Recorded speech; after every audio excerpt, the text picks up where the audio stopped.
اپنی تقریر پیش کریں۔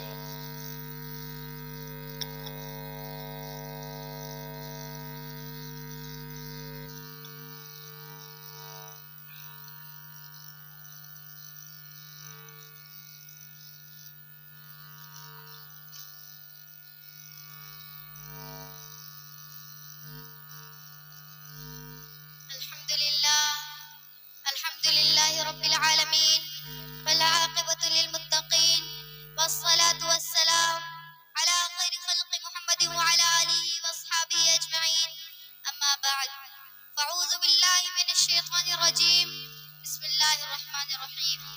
وإذ أخذنا ميثاق بني إسرائيل لا تعبدون إلا الله وبالوالدين إحسانا، وقال النبي صلى الله عليه وسلم: الجنة تحت اقدام الامہات، صدق اللہ العظیم۔ جہاں کے رب نے ماں کو ایسی عظمت کمال دی، جہاں کے رب نے ماں کو ایسی عظمت کمال دی، اس کی دعا سے آئی مصیبت بھی ٹال دی۔ حدیث پاک میں ماں کی ایسی مثال دی، حدیث پاک میں ماں کی ایسی مثال دی کہ جنت اٹھا کے ماں کے قدموں میں ڈال دی۔ میری عزیز ماں اور بہنوں، آج کی اس مبارک محفل میں میری تقریر کا عنوان والدین کا مقام ہے۔ دعا کیجئے کہ اللہ تعالیٰ مجھ ناچیز کو اخلاص کے ساتھ بولنے اور آپ سب کو ان باتوں پر عمل کرنے کی توفیق عطا فرمائے۔ میری عزیز ماں اور بہنوں، اللہ تبارک و تعالیٰ فرماتے ہیں کہ تم اپنے والدین کو اف تک نہ کہو، نہ انہیں چھڑکو، ان سے نرمی کے ساتھ باتیں کیا کرو۔ آپ صلی اللہ علیہ وسلم نے فرمایا کہ ماں کے قدموں کے نیچے جنت ہے۔ ایک مرتبہ آپ صلی اللہ علیہ وسلم سے سوال کیا گیا: یا رسول اللہ، ما حق والدین علی ولدہ، کہ والدین کا اولاد پر کیا حق ہے؟ تو آپ صلی اللہ علیہ وسلم نے ارشاد فرمایا: ہما جنتک و نارک، وہی دونوں تمہاری جنت ہے اور وہی دونوں تمہاری جہنم۔ یعنی اگر تم ان کی اطاعت و فرما برداری کرو گے، ان کے ساتھ اچھا سلوک کرو گے تو تم جنت میں جاؤ گے، اور یاد رکھو اگر تم نے ان پر ظلم کیا، ان کو ستایا، ان کو مارا پیٹا تو تم جہنم میں جاؤ گے۔ ایک مرتبہ آپ صلی اللہ علیہ وسلم نے فرمایا: اگر کوئی نیک شخص اپنے والدین کی طرف محبت بھری نگاہ سے دیکھتا ہے تو اس کے ایک مرتبہ محبت بھری نگاہ سے دیکھنے پر اس کو ایک حج مقبول کا ثواب ملتا ہے۔ صحابہ اکرام نے عرض کیا: یا رسول اللہ، اگرچہ ایک دن میں 100 مرتبہ اپنے والدین کی طرف محبت بھری نگاہ سے دیکھیں تو کیا 100 حج کا ثواب ملے گا؟ تو آپ صلی اللہ علیہ وسلم نے فرمایا: جی ہاں، بہت خوش نصیب ہیں وہ لوگ جن کے والدین زندہ ہیں اور وہ اپنے والدین کی طرف ایک دن میں 100 مرتبہ محبت بھری نگاہ سے دیکھ کر 100 حج کا ثواب کماتے ہیں۔ میری عزیز ماں اور بہنوں، آج کے دور میں والدین پر ظلم کیا جاتا ہے، ان کو ستایا جاتا ہے، ان کو مارا پیٹا جاتا ہے، بس یہی پر بس نہیں بلکہ ان کو قتل کر دیا جاتا ہے۔ والدین کے ساتھ ہمارا یہ معاملہ نہایت بھیانک اور بدترین جرم ہے۔ ایک مرتبہ آپ صلی اللہ علیہ وسلم نے ارشاد فرمایا کہ جس شخص سے اس کے والدین راضی ہیں تو اللہ تبارک و تعالیٰ بھی اس سے راضی ہے، اور جس شخص سے اس کے ناراض ہیں تو اللہ تبارک و تعالیٰ بھی اس سے ناراض ہے۔ ایک مرتبہ آپ صلی اللہ علیہ وسلم نے فرمایا کہ والدین کی دعا اولاد کے حق میں قبول ہوتی ہے اور والدین کی نافرمانی بہت بڑا گناہ ہے۔ ایک مرتبہ آپ صلی اللہ علیہ وسلم نے ارشاد فرمایا کہ والدین کا نافرمان شب برات جیسی اہم رات میں بھی مغفرت و رحمت سے محروم کر دیا جاتا ہے۔ ایک حدیث شریف میں آتا ہے کہ اگر تم رزق کی فراوانی اور لمبی عمر کی تمنا کرتے ہو تو اپنے والدین کے ساتھ اچھا سلوک کرو۔ ایک مرتبہ آپ صلی اللہ علیہ وسلم نے ارشاد فرمایا: جو شخص ہر جمعے کو اپنے والدین کی قبر کی زیارت کرتا ہے، یعنی آپ صلی اللہ علیہ وسلم نے فرمایا جو شخص ہر جمعے کو اپنے والدین کی قبر کی زیارت کرتا ہے تو اللہ تبارک و تعالیٰ اس کے اگلے پچھلے تمام گناہوں کو معاف فرما دیتے ہیں، اس کے نامہ اعمال میں جہنم سے نجات لکھی جاتی ہے۔ میری عزیز ماں اور بہنوں، ایک صحابی اپنے والدین کو روتا چھوڑ کر جنگ میں شرکت کے لیے تشریف لائے تو آپ صلی اللہ علیہ وسلم نے انہیں واپس بھیج دیا۔ فرمایا: اے صحابی، جاؤ اپنے والدین کو ہنساؤ جیسا کہ تم ان کو رلا کر آئے ہو۔ فرشتوں کے سردار، فرشتوں میں سب سے اونچا مقام رکھنے والے فرشتے حضرت جبرائیل علیہ السلام فرماتے ہیں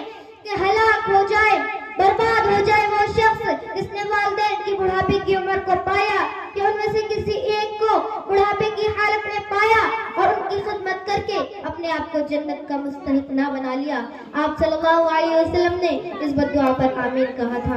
میری عزیز ماں اور بہنوں، بزرگوں کا مقولہ ہے کہ اگر علم چاہیے تو استاد کی خدمت کرو، اور اگر دولت چاہیے تو ماں باپ کی خدمت کرو۔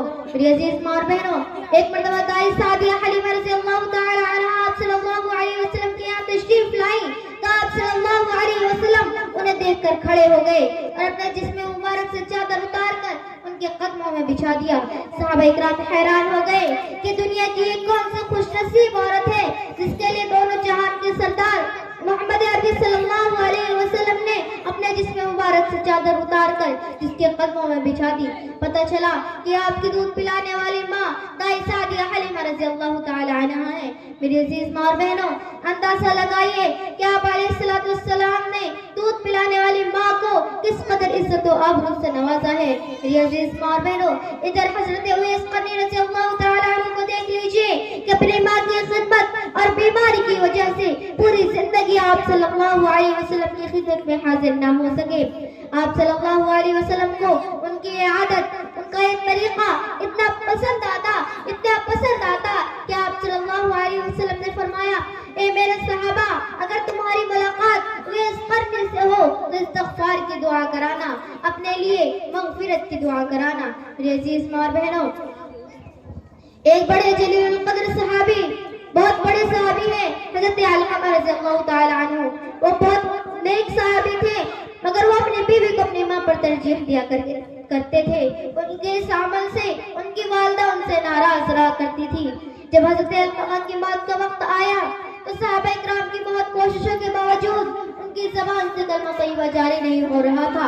آپ صلی اللہ علیہ وسلم کو اس بات کا علم ہو گیا۔ آپ نے فرمایا ان کی والدہ کو بلایا جائے۔ جب ان کی والدہ آتی ہے تو آپ نے فرمایا، اے اماں، علقمہ آپ کی نظر میں کیسے ہیں؟ ان کی والدہ کہتی ہیں، یہ نمازیں بھی بہت پڑھتا تھا، یہ روزے بھی بہت رکھتا تھا، یہ صدقہ و خیرات بھی بہت کرتا تھا، یہ زکوٰۃ بھی ادا کرتا تھا۔ آپ صلی اللہ علیہ وسلم نے فرمایا، اے اماں، میں یہ پوچھنا چاہتا ہوں کہ علقمہ کے اور آپ کے درمیان کیسے تعلقات تھے؟ ان کی والدہ کہتی ہے، میں سے ناراض رہا کرتی تھی، وہ جو معلوم کرنے پر بتاتی ہے، کہتی ہے کہ مجھ کو اپنی بیوی پر ترجیح دیا کرتا تھا، زیادہ اسی کی باتیں مانتا تھا اور اسی کی باتیں سنتا تھا۔ آپ نے فرمایا، اے اماں، علقمہ بہت پریشانی کے عالم میں ہے، لہذا آپ علقمہ کو معاف کر دیجئے۔ ان کی والدہ کہتی ہیں، اس نے میرا بڑا دل دکھایا ہے، اس لیے میں اس کو ہرگز معاف نہیں کروں گی۔ آپ صلی اللہ علیہ وسلم نے حضرت بلال کو حکم دیا، فرمایا، اے بلال، جاؤ لکڑیاں جمع کرو، آگ جلاؤ تاکہ ہم علقمہ کو جلا سکیں۔ یہ سننا تھا کہ حضرت علقمہ کی والدہ کی ممتا جوش میں آئی۔ ان کی والدہ کہتی ہے، یا رسول اللہ، اپنے سامنے اپنے بیٹے کو آگ میں جلتا کیسے برداشت کر سکتی ہوں؟ آپ صلی اللہ علیہ وسلم نے فرمایا کہ اللہ کا عذاب تو اس سے بھی زیادہ سخت ہے۔ اگر تم چاہتی ہو کہ تمہارا بیٹا اللہ کے عذاب سے بچ جائے تو تم علقمہ کو معاف کر دو۔ میری عزیز ماں اور بہنوں، ایک بہت بڑے صحابی، بڑے جلیل القدر صحابی حضرت علقمہ رضی اللہ تعالی عنہ تھے۔ وہ بہت بڑے صحابی تھے، مگر وہ اپنی بیوی کو اپنی ماں پر ترجیح دیا کرتے تھے۔ ان کے اس عمل سے ان کی والدہ ان سے ناراض رہا کرتی تھی۔ جب حضرت علقمہ کی موت کا وقت آیا تو صحابہ اکرام کی بہت کوششوں کے باوجود ان کی زبان سے کلمہ طیبہ جاری نہیں ہو رہا تھا۔ آپ صلی اللہ علیہ وسلم کو اس بات کا علم ہو گیا۔ آپ نے فرمایا، ان کی والدہ کو بلایا جائے۔ جب ان کی والدہ آتی ہیں تو آپ نے فرمایا، اے اماں، علقمہ آپ کی نظر میں کیسے ہیں؟ تو ان کی والدہ کہتی ہے، یہ نماز بھی بہت پڑھتا تھا، یہ روزے بھی بہت رکھتا تھا، یہ صدقہ و خیرات بھی بہت کرتا تھا، یہ زکوٰۃ بھی بہت دیتا تھا۔ آپ صلی اللہ علیہ وسلم نے فرمایا، اے اماں، میں یہ پوچھنا چاہتا ہوں کہ علقمہ کے اور آپ کے درمیان کیسے تعلقات تھے؟ ان کی والدہ کہتی ہیں، میں اس سے ناراض رہا کرتی تھی، وہ جو معلوم کرنے پر بتاتی ہیں، کہتی ہے کہ مجھ کو اپنی بیوی پر ترجیح دیا کرتا تھا، زیادہ اسی کی باتیں مانتا تھا اور اسی کی باتیں سنتا تھا۔ آپ نے فرمایا، اماں، علقمہ بہت پریشانی کے عالم میں ہے، لہذا آپ علقمہ کو معاف فرما دیجئے۔ میری عزیز ماں اور بہنوں، ان کی حضرت علقمہ کی والدہ کہتی ہے کہ میں اس کو ہرگز معاف نہیں کروں گی، اس نے میرا بڑا جی دکھایا ہے۔ تو آپ صلی اللہ علیہ وسلم نے فرمایا، آپ صلی اللہ علیہ وسلم نے حضرت بلال کو حکم دیا ہے بلال جاؤ لکڑیاں جمع کرو آگ جلاؤ تاکہ ہم علقمہ کو جلا سکے. یہ سننا تھا کہ علقمہ کی والدہ کی ممتا جوش میں آتی ہے, کہتی ہے یا رسول اللہ میں اپنے سامنے اپنے بیٹے کو آگ میں جلتا کیسے برداشت کر سکتی ہوں. تو آپ صلی اللہ علیہ وسلم نے ارشاد فرمایا کہ اللہ کا عذاب تو اس سے بھی زیادہ سخت ہے.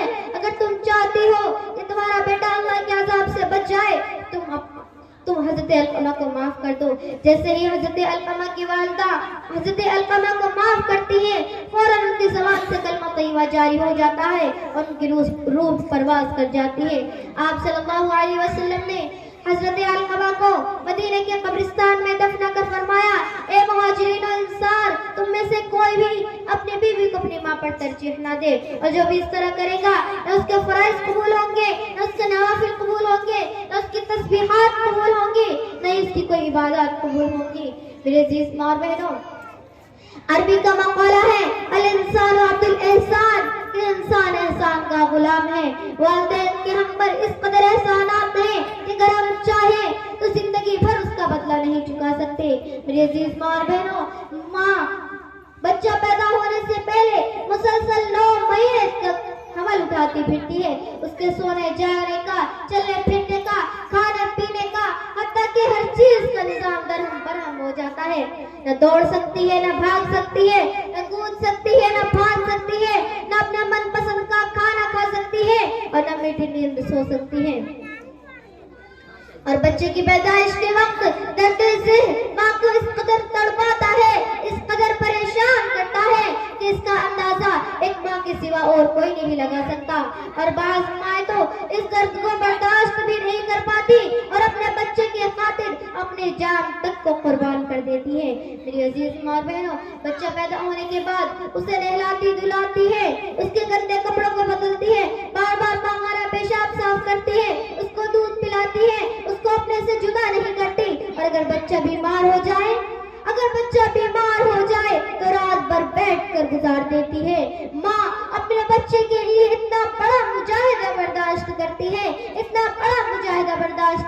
ہے کہ اس کے بیان کرنے میں زبان اور قلم دونوں عاجز و قاصر ہیں. ادھر وہ باپ جس نے ابھی تک اپنے بچے کی شکل بھی نہیں دیکھی, خوشی کے مارے بھولا نہیں سماتا, بچہ پیدا ہونے سے پہلے ہی اس کے اوڑھنے بچھونے کا, کھانے پینے کا, ہر چیز کا انتظام کر کے رکھتا ہے اور دن رات ڈاکٹر نرسوں سے رابطے میں رہتا ہے اور دن رات اللہ تبارک و تعالیٰ سے اخلاص کی نیت سے دعا کرتا ہے کہ یا اللہ ولادت کا معاملہ آسان فرما.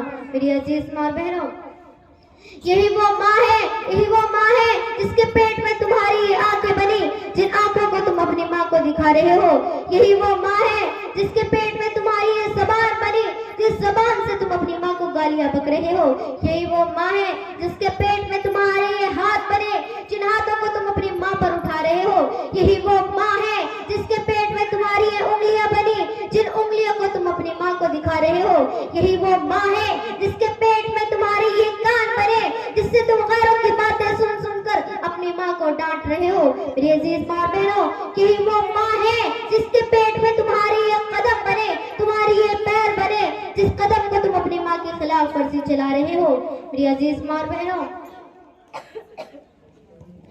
ایک صحابی آپ صلی اللہ علیہ وسلم کی خدمت میں حاضر ہوئے اور عرض کیا یا رسول اللہ میری ایک بوڑھی ماں ہے اور میں نے اپنی بوڑھی ماں کو اپنے کاندھے پر بٹھا کر گھر سے پیدل حج کرایا ہے, تو کیا میں نے اپنی ماں کا حق ادا کر دیا؟ تو آپ صلی اللہ علیہ وسلم فرماتے ہیں یہ صحابی تم اپنی ماں کا حق ادا کرنے کی بات کر رہے ہو, ارے جب تم پیٹ میں تھے اور تمہاری ماں نے ایک کروٹ لی تھی اور اس کروٹ میں ایک آہ نکلی تھی, ابھی اس آہ کا بھی حق ادا نہیں ہوا. میری عزیز ماں بہنوں, والدین نے اپنے تمام تمناؤں کا گلا گھونٹا, اپنے تمام ارمان کو دفنایا, اپنے تمام جذبات کو قربان کیا, مگر تمہاری ساری حسرتیں پوری کی اور تمہارے جوان ہونے کا بھرپور انتظار کیا. تو اب تمہارا بھی فرض بنتا ہے کہ تم جوان ہو اور تمہارے والدین بوڑھے ہیں, تم اپنے والدین کا سہارا بنو. یاد رکھو تمہارا یہ غرور ایک دن خاک میں مل جائے گا, تمہاری یہ جوانی ایک دن ڈھل جائے گی. میری عزیز ماں بہنوں, تم سہارے کے محتاج ہو گے, لاٹھی کے سہارے ٹیکتے ہوئے چلو گے اور اپنے بڑھاپے کا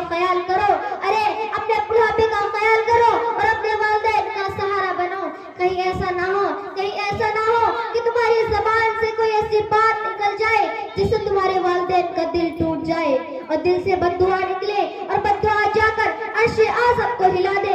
لوگ تمہارے دشمن بن جائیں, لوگ تمہارے دشمن بن جائیں, مصیبتوں کا پہاڑ تم پر ٹوٹ پڑے, تم در بدر کی ٹھوکریں کھاتے پھرو, تمہیں ایک ٹکڑا نصیب نہ ہو, لوگ تم پر لعنت بھیجے, اللہ کے فرشتے بھی تم پر لعنت بھیجے, اور اللہ کے رسول بھی تم پر لعنت بھیجے, اور خود اللہ تبارک و تعالیٰ بھی تم پر لعنت بھیجے.